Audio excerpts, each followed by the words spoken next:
చాలా మంది మనసుల్లో ఉన్నది ఒకటే ఒక ప్రశ్న. అగ్రరాజ్యమైన అమెరికా తలుచుకుంటే ఏదైనా చేయొచ్చా అని చెప్పేసి. ఎప్పుడు పడితే అప్పుడు, ఎక్కడ పడితే అక్కడ, ఎవరి మీద పడితే వాళ్ళ మీద బాంబులు వేయొచ్చా అని చెప్పేసి. మన పక్క దేశమైన పాకిస్తాన్ ప్రధానమంత్రి ఏం చెప్పిండంటే, ట్రంప్ చాలా గొప్ప వ్యక్తి, ఈయన గ్లోబల్ పీస్ లీడరు, ప్రపంచ శాంతి కోసం ప్రయత్నం చేస్తాడని చెప్పేసి ఒక స్టేట్మెంట్ ఇచ్చిండు. ఆ స్టేట్మెంట్ ఇచ్చి 24 గంటలు కూడా కాక ముందుకే మళ్ళీ ఏం చెప్పిండంటే, అమెరికా సీరియస్గా ఇంటర్నేషనల్ లాస్ని వైలేట్ చేసింది అని తీసుకొచ్చి మళ్ళీ బురదలో పడేసిండు. ఏంటి నిజంగా అమెరికా ఇంటర్నేషనల్ లాస్ని సీరియస్గా వైలేట్ చేసిందా? అసలు అణు రియాక్టర్లు ఏదైతే న్యూక్లియర్ రియాక్టర్లు ఏ దేశంలో ఉండకూడదా? ఉంటే తప్పేంటిది? అంటే న్యూక్లియర్ ఎనర్జీని ఓన్లీ బాంబుల కోసమే వాడతారని చెప్పేసి అందరు ఫిక్స్ అయిపోయిందా? అంటే న్యూక్లియర్ ఎనర్జీని కరెంట్కి, ఎలక్ట్రిసిటీకి, మెడికల్ పర్పస్లో వాడకూడదా? అసలు ఇంటర్నేషనల్ లాస్ ఏం చెప్తున్నాయి? టెక్నాలజీ, పవర్ ఇవన్నీ ఒక్కరి సొత్తేనా? ఈ వీడియో చాలా ఇంట్రెస్టింగ్గా, ఇన్ఫర్మేటివ్గా ఉండబోతుంది. ఈ వీడియో లాస్ట్ వరకు చూడండి. మా ప్రయత్నం నచ్చితే ఒక చిన్న లైక్ కొట్టండి. అదేవిధంగా మా ఛానల్ని సబ్స్క్రైబ్ చేసుకొని మాకు సపోర్ట్ చేయండి. మీ అందరికీ తెలిసిన విషయమే, రీసెంట్గా అమెరికా వచ్చేసి ఇరాన్కి సంబంధించిన 3 న్యూక్లియర్ రియాక్టర్ల మీద బాంబ్స్ వేయడం జరిగింది. ఒకవైపు ట్రంప్ ఏం చెప్తున్నాడంటే, మేము చేసింది తప్పు కాదని చెప్పేసి ట్రంప్ చెప్తా ఉన్నాడు. మరొక వైపు ఇంకోటి ఏంటంటే, చాలా మంది దీన్ని వ్యతిరేకిస్తున్నారు, ఖండించే వాళ్ళు కూడా చాలా ఉన్నారు. అసలు నిజంగా అమెరికా వచ్చేసి ఇంటర్నేషనల్ లాస్ను బ్రేక్ చేసింది. అసలు ఇంటర్నేషనల్ లా ఏం చెప్తుంది? హిరోషిమా, నాగాసాకి మీద జరిగిన భారీ విధ్వంసం తర్వాత ఐక్యరాజ్య సమితి వచ్చేసి ఒక గొప్ప నిర్ణయానికి వచ్చింది. ఇక నుండి ప్రపంచంలో ఏ దేశం కూడా బాంబులు తయారు చేయకూడదు, అణుబాంబులు. ఎందుకంటే ప్రతి దేశం కూడా అణుబాంబులు తయారు చేసుకుంటూ పోతే మొత్తం భూమి మొత్తం ఒక టైం బాంబు లాగా తయారైంది. ప్రతి ఒక్కరు భయంగా బతకాల్సి వస్తుంది. అలా వచ్చిందే నాన్ ప్రొలిఫరేషన్ ట్రీటీ, ఎన్పిటి అంటారు అన్నమాట. ఈ ఎన్పిటి ఉద్దేశం ఏంటంటే, ఎవరు కూడా అణుబాంబులు తయారు చేయకూడదు. సో దీనికి 191 దేశాలు అగ్రిమెంట్ చేసుకున్నాయి, అంగీకరించినాయి. ఇక నుండి మేము అణుబాంబులు తయారు చేయకూడదు.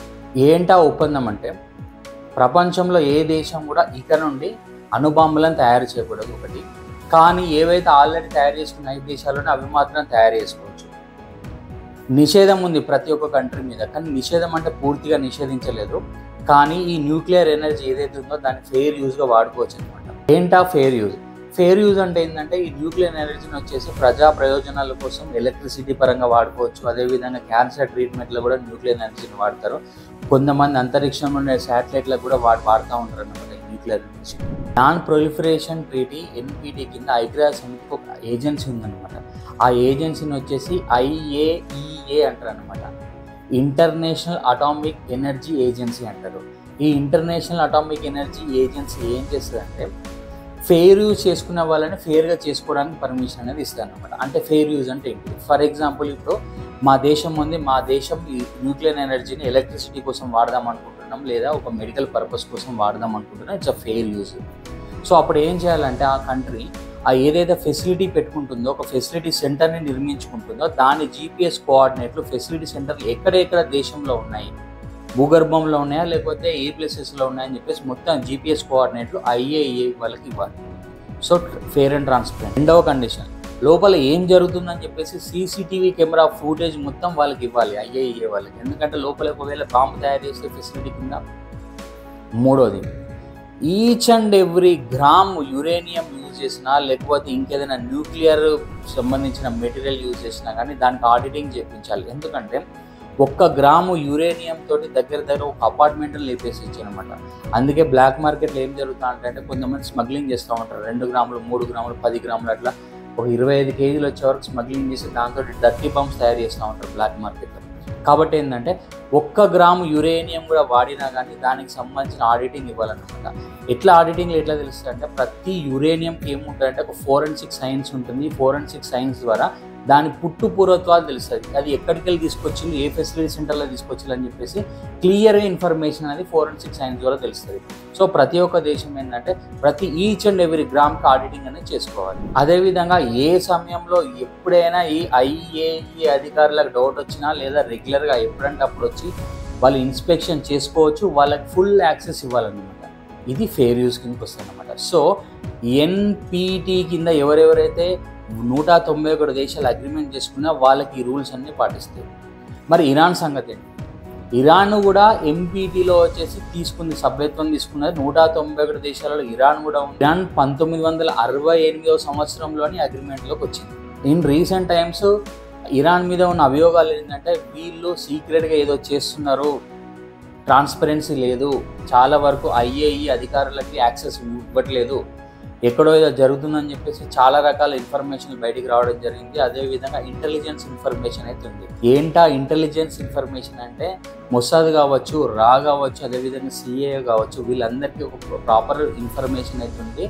ఇరాన్ ఒక న్యూక్లియర్ బాంబు తయారు చేస్తుందని. ఎందుకంటే ఒకవేళ ఇరాన్ కనుక న్యూక్లియర్ బాంబు తయారు చేసే ఉద్దేశం లేకపోతే ఇది మాది కంప్లీట్ ఫెసిలిటీ సెంటర్ అనేది వచ్చి చెక్ చేసుకోండి అని చెప్పాలి. కానీ ఇరాన్ ప్రతిసారి ఏంటంటే ఐఏఈ ఇన్స్పెక్షన్కి ఫుల్గా యాక్సెస్ ఇవ్వట్లేదు, లిమిటెడ్ యాక్సెస్ మాత్రమే ఇస్తుంది. ఇరాన్ మీద ఉన్న అభియోగాలు ఏంటంటే ఒక యురేనియం గ్రేడ్ ప్యూరిటీ 3.75% మాత్రమే ఉండాలి. ఇరాన్ ఆల్మోస్ట్ 60% ప్యూరిటీ దాకా వెళ్ళిందనమాట. ఒక వెపన్ గ్రేడ్ యురేనియం తయారు చేయాలంటే 90% ప్యూరిటీ ఉంటే ఒక వెపన్ గ్రేడ్ యురేనియం అవుతుంది. సో ఏంటంటే ఆల్మోస్ట్ వీళ్ళు 60% దాకా రీచ్ అయిపోయారు. They are about to reach 90%. So దీన్ని ఇక్కడనే స్టాప్ చేయాలని చెప్పేసి అమెరికా సెల్ఫ్గా డెసిషన్ తీసేసుకొని ఇరాన్ మీద బాంబింగ్ చేయడం జరిగింది టు రిస్టోర్ ద పీస్. ఇప్పుడు మీ అందరికి ఒక డౌట్ రావచ్చు, ఏంటిది మీరు ఎన్పిటి అంటున్నారు, ఐఏఈ అంటున్నారు, మరి మన ఇండియా దగ్గర కూడా ఉన్నాయి కదా, 5 దేశాలు మాత్రమే బాంబులు తయారు చేసుకోవాలా, మరి మన ఇండియా కూడా తయారు చేసింది, మన పక్కోడు పాకిస్తాన్ కూడా తయారు చేసిందని మీకు డౌట్లు రావచ్చు. మీకు వచ్చిన డౌటే మన భారతదేశానికి వచ్చింది.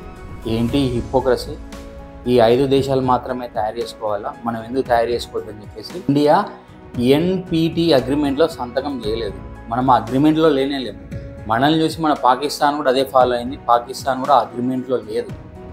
సో దీనివల్ల ఏం జరిగిందంటే వాళ్ళు మన మీద కొన్ని రిస్ట్రిక్షన్స్ పెట్టడం జరిగింది. అయినా కానీ మన భారతదేశం ఎటువంటి రిస్ట్రిక్షన్స్కి తలొగ్గకుండా మనం ఏం చేస్తున్నామంటే 1974 సంవత్సరంలో పోఖ్రాన్లో మన ఆపరేషన్ స్మైలింగ్ బుద్ధ పేరు మీద మనం న్యూక్లియర్ టెస్ట్ చేయడం జరిగింది. ఈ న్యూక్లియర్ టెస్ట్లో భారతదేశం ఘన విజయం సాధించింది. మనం మొత్తం ప్రపంచ దేశాలన్నింటినీ అవాక్యుయేటెడ్ చేసినాం అన్నమాట. ఫస్ట్ షాక్ ఇచ్చింది మన ఇండియాని మొత్తం ప్రపంచ దేశాలన్నింటినీ.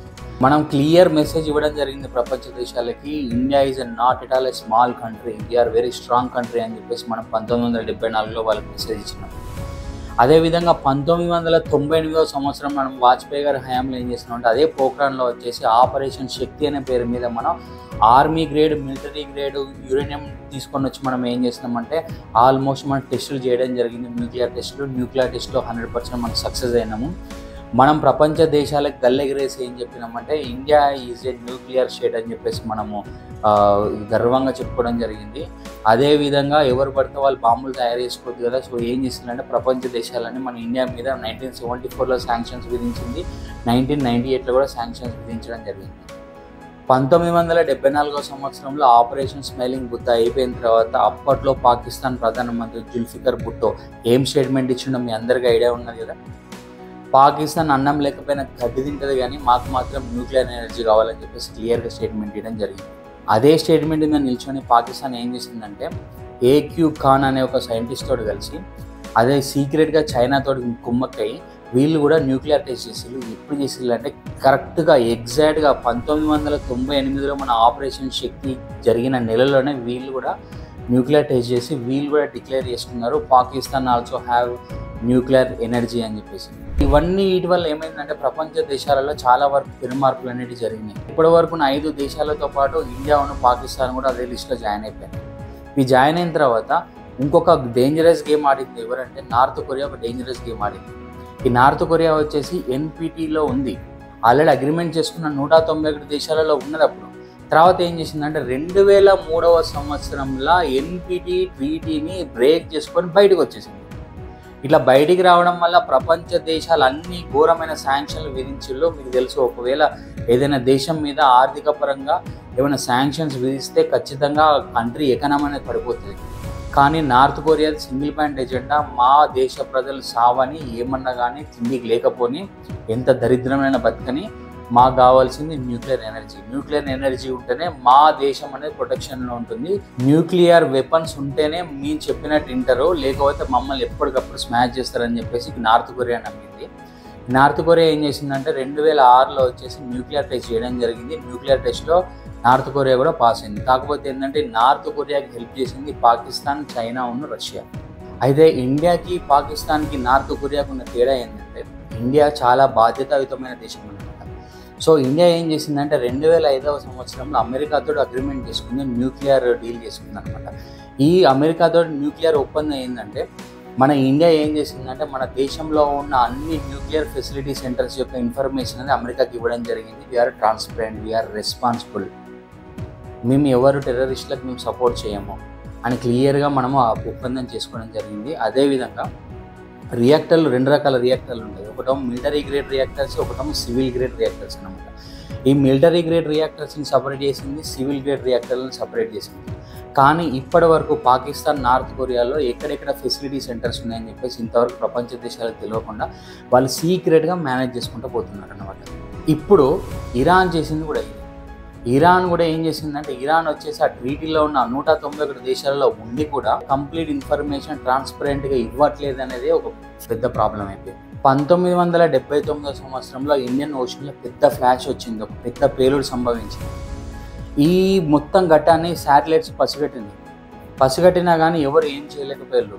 ఎందుకంటే అది ఇజ్రాయెల్ చేసిన పని. ఇజ్రాయెల్ ఇప్పటి వరకు నెవర్ అడ్మిటెడ్, నెవర్ డినైడ్ అన్నమాట. సో ఇజ్రాయెల్ దగ్గర అణుబాంబులు ఉన్నాయి అన్అఫీషియల్గా. ఇజ్రాయెల్ ఎప్పుడు సైలెంట్గా ఉంటుంది, ఎవరు జోలికి పోదు. ఎవరైనా వాళ్ళ ఇజ్రాయెల్ జోలికి వస్తే చెప్పేది ఒకటే statement, yes you come, we are ready. ఇదంతా బాగానే ఉంది కానీ అసలు యాక్చువల్గా ట్రంప్ చేసిన తప్పేంటిది? ఆయన ఇంటర్నేషనల్గా ఉన్న ఏదైతే లాస్ ఉన్నాయో ఎక్కడ బ్రేక్ చేసుకుంటారు? ట్రంప్ ఒకడే కాదు, ట్రంప్ అంటే ఒక దేశం, అమెరికా అగ్రరాజ్యం. ఆయన ఒకడే సింగిల్గా డిసిషన్స్ తీసుకుంటే కుదరదు కదా. సో అమెరికాలో జరిగే ఇప్పుడు అల్లర్లు కానీ అమెరికాలో జరిగే ఏదైతే ఉన్నాయో నిరసనలు, ట్రంప్ సింగిల్గా డిసిషన్ తీసుకొని పోవడం కరెక్ట్ కాదని చెప్పడం మాత్రమే. ఎందుకంటే అక్కడ ఉన్న అపోజిషన్ కానీ అక్కడ ఉన్న కాంగ్రెస్ వాళ్ళని కూడా ఒక మాట అడిగి నువ్వు డిసిషన్ తీసుకుంటే బాగుండేది, ఫస్ట్ పాయింట్. రెండోది వచ్చేసి అమెరికా ఒక సింగిల్గా పోయి నువ్వు డిసిషన్ తీసుకోవడానికి లేదు కదా. ఎందుకు లేదంటే ఐక్యరాజ్య సమితిని సంప్రదించాలి, IAEA రిపోర్ట్స్ చూడాలి, చూసిన తర్వాత వాళ్ళు ఓటింగ్ జరగాలి, ఆ ఓటింగ్ జరిగిన తర్వాత డిసిషన్ తీసుకుంటారు. శాంక్షన్స్ వేయడమా లేకపోతే డిప్లొమాటిక్ రిలేషన్షిప్ తోటి మాట్లాడిన తర్వాత ఒకవేళ వాళ్ళు ఒప్పుకోకపోతే శాంక్షన్స్ వేస్తారు. శాంక్షన్స్ వేసిన తర్వాత కూడా వాళ్ళు వినకపోతే అప్పుడు బాంబింగ్స్ వేస్తారు. బాంబింగ్స్ కూడా ఓటింగ్ జరుగుతుంది. ఏం ప్రాసెస్ లేకుండా ట్రంప్ డైరెక్ట్ డిసిషన్ తీసుకొని బాంబ్స్ వేయడం వచ్చేసి అంతర్జాతీయంగా లాస్ని బ్రేక్ చేయడం జరిగిందని చెప్పేసి చాలామంది ట్రంప్కి అగెనిస్ట్గా ఉన్న వాళ్ళందరూ మాట్లాడుతున్నారు. కానీ ట్రంప్ చెప్పే మాటలు ఏంటిది? ఇప్పుడు కనుక అమెరికా గ్లోబల్ పీస్ కోసం యాక్షన్ తీసుకోకపోతే, ఒకసారి ఇండియాకి జరిగింది, ఒకసారి పాకిస్తాన్ జరిగింది, ఒకసారి నార్త్ కొరియా, ఇజ్రాయెల్, ఇప్పుడు కూడా ఇరాన్ కూడా ఒక అటామిక్ పవర్ ఎనర్జీని తీసుకొని వచ్చి గ్లోబల్లో అన్ని కంట్రీస్ని థ్రెట్ చేసే ప్రమాదం ఉన్నాయని చెప్పేసి ట్రంప్ వైపు వాదన జరుగుతూ ఉన్నాయన్నమాట. సో ఇప్పుడు నెక్స్ట్ జరగబోయేది ఏంటంటే ఖచ్చితంగా ఇది ఐక్యరాజ్య సమితిలోకి ఇష్యూ అనేది పోతుంది. ఐక్యరాజ్య సమితిలోకి పోయిన తర్వాత ఓటింగ్ అనేది జరుగుతుంది. ఓటింగ్ జరిగిన తర్వాత ఏది కరెక్ట్ ఏది రాంగ్ అనేది ఇన్ఫర్మేషన్ బయటకు వస్తుంది. అండ్ అంతర్జాతీయ వేదిక మీద ఐక్యరాజ్య సమితిలో జరిగే ఓటింగ్లో 100% అమెరికా సైడే వెళ్తుంది. ఎందుకంటే అమెరికాకు ఉన్న మిత్ర దేశాలన్నీ అమెరికాకి సపోర్ట్ చేయడం జరుగుతుంది. ఇప్పుడు ఏదైతే నిరసన జరుగుతుందో అది అమెరికా యొక్క ఇంటర్నల్ కాన్ఫ్లిక్ట్స్ అన్నమాట. సో ఇప్పుడు మీకు ఈ వీడియో చూసిన తర్వాత క్లియర్ ఐడియా వచ్చి ఉంటుంది ట్రంప్ చేసిన పని కరెక్టా కాదా అని చెప్పేసి, ఇరాన్ చేసే పని కరెక్టా కాదా అని చెప్పేసి. మళ్ళీ ట్రంప్ చెప్పే విషయాలు ఏంటంటే ఇరాన్ మీద శాంక్షన్స్ ఆల్రెడీ విధించినాము, ఇరాన్ మీద ఇంకా శాంక్షన్స్ విధించినా ఇరాన్కి ఫరక్ పడదు. ఎందుకంటే ఇరాన్కి ఇన్ని శాంక్షన్స్ విధించిన తర్వాత కూడా ఇరాన్కి బ్లాక్ మార్కెట్ ఉంది, సో మనీ వస్తుంది, చాలా టెర్రరిస్ట్ ఆర్గనైజేషన్లు ఉన్నాయని చెప్పేసి. ఎందుకంటే ఇరాన్ తోటి లింక్ అయి చాలా టెర్రరిస్ట్ ఆర్గనైజేషన్లు ఉన్నాయి. పాకిస్తాన్ తర్వాత ఉన్నది ఇరాన్ మాత్రమే. కానీ పాకిస్తాన్కి ఇరాన్కి ఉన్న తేడా ఏంటంటే పాకిస్తాన్ దగ్గర దమ్మిడి లేదు, అటామిక్ పవర్ ఉంది. ఇరాన్ దగ్గర డబ్బులు ఉన్నాయి కానీ అటామిక్ పవర్ లేదు. ఎందుకంటే ఇరాన్ దగ్గర సెల్ఫ్గా వచ్చేసి ఆయిల్ బావులు ఉన్నాయి, అదేవిధంగా చాలా ఖనిజాలు ఉన్నాయన్నమాట. సో మా ప్రయత్నం కనుక నచ్చితే ప్లీజ్ దయచేసి చిన్న లైక్ చేయండి, అదేవిధంగా మా ఛానల్ని సబ్స్క్రైబ్ చేసుకోండి. Thank you very much.